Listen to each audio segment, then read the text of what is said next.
en ratil wadhi mbele gi weche manyien.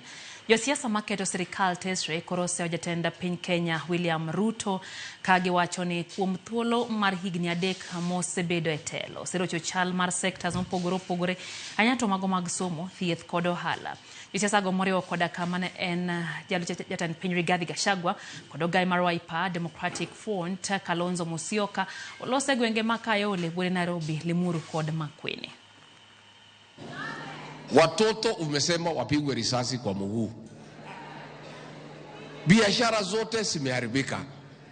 Wewe Githinji unaambia wa Kenya ati wakupatie nafasi ati you can make Kenya a first world country.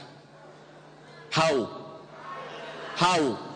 You know, we have an opulent, wasteful government, big offices, big titles, big people, you know. I don't know how many tons of advisors will be earning salaries, big jobs and so on. We behave as if we are a developed country. Frankly, this is not rocket science, honestly. African leaders must stop treating protesters as criminals.